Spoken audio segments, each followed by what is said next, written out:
My name is Tyler. I live in Worthing. I was born and raised here. Worthing is a really nice place to live, and it has a nice variety of different things to do here. There's the pier, you're close to the beach as well. It is basically a little seaside town. I socialise, play sport, play table tennis, go to the gym and do things like everyone else.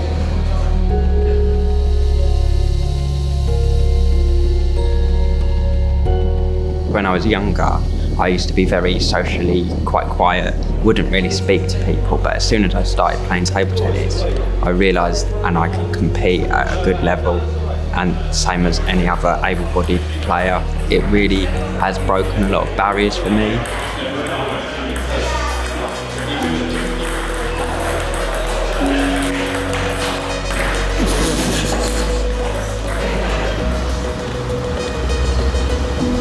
I enjoy going to the gym. I really love the buzz that it gives me.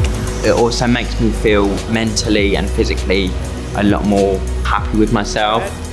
I have an office job at the moment, but I feel like going to the gym and working out and being active really balances out my life. You make a lot of friends like going to the gym, like people you would just say hello to, and people do recognise me when I go. Initially, they recognise me because of my wheelchair. Oh, there's a guy in a wheelchair, you know, he's at the gym. But as people get to know me, that they know that there's more to me than just a chair. I'm really, really competitive. I really do like pushing myself. I'm up for a challenge and people know that. I have cerebral palsy. I was born with it. It's basically brain damage that has impacted the messages getting to certain areas of my body, so it actually affects more of my legs and the movement and balance that I have in my legs. It can make me tense, but it also impacts the level of coordination that you have. So easy day-to-day tasks can be quite difficult with someone with cerebral palsy. I felt challenged in daily life, probably more when I was young, when I was about 18, 19, when I started doing a lot of things independently. Being able to have the confidence to go up and ask for help, I think that was a really hard thing for me to do at the start, whereas now I feel like I've developed and I'm able to talk to people.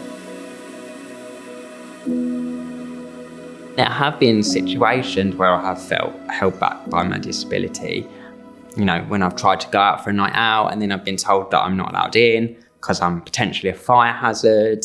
That is something that has made me feel, oh, okay, if I wasn't in this situation, this wouldn't have happened. The driving situation is one of the hardest things that I face at the moment. It's because of my own confidence and, about going out and getting about. But I feel so pleased that I have managed to pass and be driving, so it enables me to be a lot more independent and have a lot more freedom, but it doesn't come without its challenges. In 100 yards, turn left. What's the longest you spent looking for a space? Well, probably about half an hour. And then probably by then, if I can't find anything, I've turned around and gone home and decided not to do it.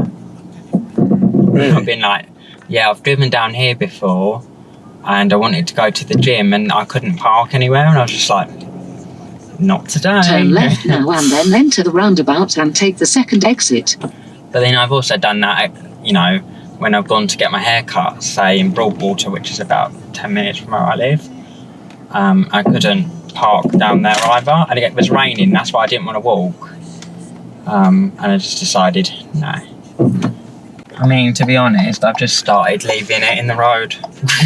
Not in the road, but do you know what I mean? I've just just started, take the second exit onto Chapel Road. Just been okay, it's in this space-ish, they have to deal with it. And then I've just really, really tried to get out of the car. But I've been it's not great. It's not a case of being able to park it. It's a case of being able to actually get my chair out of the car. And if I can't do that, I might as well turn around and go home.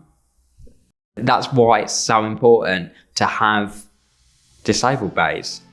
The social model of disability basically looks at how society is disabling people and not the disability itself. So like looking at the stairs is a barrier to people accessing and being fully included within society. So that is something we need to consider and have a look at.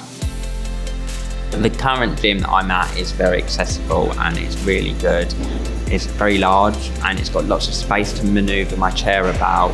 I don't feel like I'm cramped up or anything at any point. And also they have accessible toilet, shower and changing room for disabled people. And I feel like I can go there, do my thing, shower and come back and be as independent as I can be. They do think about disabled users and disabled customers, and they do think about the types of machines that are there, and they do care about ensuring that every customer is looked after. It's important as a whole, really, that every background and disability is catered for by an organisation, because it helps to build up inclusion in their customer base, but also like in wider community, they get seen as an organisation, as a company that actually looks after also every customer, disability or no disability. The more effort they put into having an accessible location and ramps and disabled toilets, the more the local community will actually think, oh God, they've got this and this. There's no concerns about having a disabled child or whatever. I think it's important that everyone can live their life independently, disability or no disability, because everyone has the same rights. Everyone has a human right to live their life how they want to live it. And I think because, just because you've got a disability, this shouldn't be any different. So this is why we need to promote disability awareness, to break down those barriers so that disabled people don't feel different anymore and that we're just accepted and we're supported. I work at Independent Lives as a direct payment advisor on the IAA team, and I work on the phone lines and answering emails and getting back to customers with their questions about employing PAs. I do think what I do has a positive impact on people's lives. I have gone from people calling up and contacting us about direct payments to actually chasing the referral from the social worker and getting them in place with their own carers and everything. And when you think about the whole process and the impact that that's having on someone's life, you can clearly see that you're making a difference. It's really, really important to have a good support network around you as a disabled person, because it really kind of breaks barriers and also enables you to access a lot more facilities. Like if I have really good friends around me, I know that I can go out and have a good time and not be concerned about that. So I think the importance of promoting disability awareness in society is massive. If a friend came up to me and they wanted my advice, I would say that we've come a long way since when I was young, that things are becoming a lot more accessible and we live in a more inclusive society.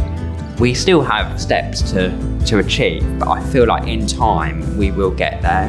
And it's only through promoting accessible facilities, having more disabled people in the media and Paralympic sport that we can really bridge any gaps.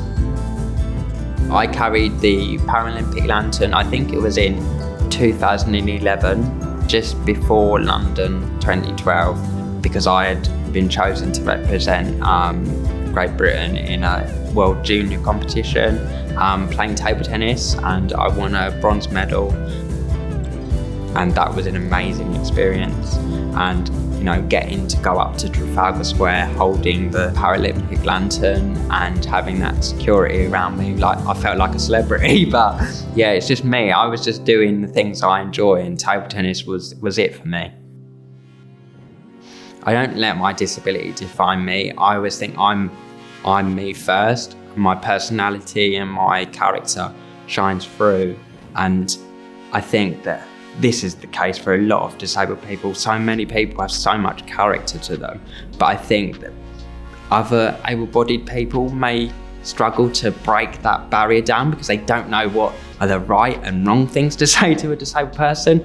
I find that a lot of occasions they're quite scared to, say the wrong thing. So I just think we need to just have a conversation, because so many disabled people are probably more comfortable about laughing about awkward situations than you can believe. So yeah, have a conversation. As time goes on, I just think we are moving to equality, and I do really see it happening. In the next 10 years or so, I'm a positive person, so I really do feel like that will happen. And I just think, by having a conversation and talking to disabled people and involving them in this movement, we can really make it happen. People aren't really looking at someone in a wheelchair anymore. It is just a day-to-day thing, whereas 10 years ago, I would have felt like really, watched and seen. Whereas now I feel like I can live my life and do my thing and, live it to the fullest. So I do think that that's the positive change, where it's become a lot more accepted. And then, it's not such an anomaly to see disabled people living their life. Don't treat every disabled person the same. We're all different. We're all our own person. We all have our own personalities. And I think by talking about it, it will just become the norm and we won't feel different. And that is the way that we can get closer to actually achieving equality within society.